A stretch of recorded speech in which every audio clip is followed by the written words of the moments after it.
Brandon Sanderson's career took off with Mistborn. While the fantasy author's publishing debut in 2005's Elantris was quite good, see my quick review of that for more details, Mistborn, which was released in 2006, was where the author really came into his own as a potential game changer in the science fiction and fantasy space, and when reading it, it's easy to see why. The trilogy of books feature a compelling female protagonist in Vin, a wholesome rags and riches romance, a cool heist narrative, nuanced portrayals of power, and the fact that the world of Scadrial is an interesting gothic and gloomy high fantasy locale, like it's a world where foliage doesn't exist. Scadrial is gray, misty, and full of ash. It's fucking filthy, and I'm here for it. Additionally, the books have a thrilling sense of adventure and an awesome magic system known as allomancy, which is basically metal-oriented magneto powers that vary by individual and have a harder set of rules, like you have to actually ingest metal to use it, which honestly does not sound very healthy for digestional health, but whatevs, it's cool. Most people of Scadrial don't have these metal-bending abilities, but some people do have specific powers like pushing and pulling on metal, heightened senses, and etc. And then there are Mistborn, i.e. a rare individual with a full set of allomantic magneto powers, which is awesome. This leads us to our main character, Vin. Vin is impoverished, abused by her caretakers, is viewed as lesser due to her cultural heritage as a ska, which is an oppressed social class who have nothing to do with music featuring trumpets, and most importantly of all, Vin is an expert thief, though her sneaky skill set is much due to the fact that she is Mistborn but doesn't even realize it yet. Much like how I spent so much of my life not realizing that I was trans, which was admittedly quite obvious in retrospect. Vin's fortunes change, however, when she is recruited by Kelsier. Kelsier, an eccentric leader and powerful Mistborn in his own right, recruits Vin into his gang, teaches her the ropes of what it means to be Mistborn, and employs her for a heist, the target of which is overthrowing the Lord Ruler, a rarely seen authoritarian despot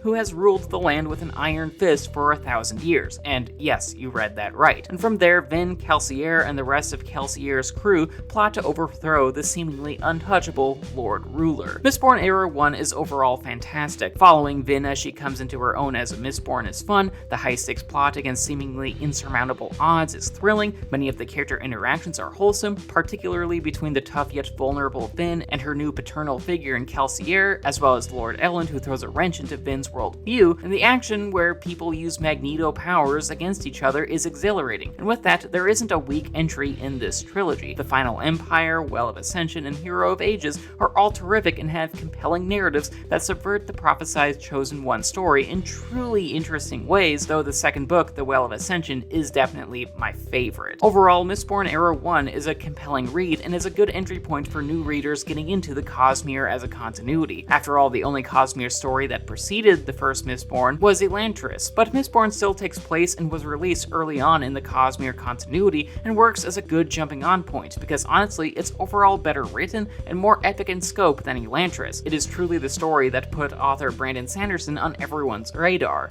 and honestly, we would not have it any other way.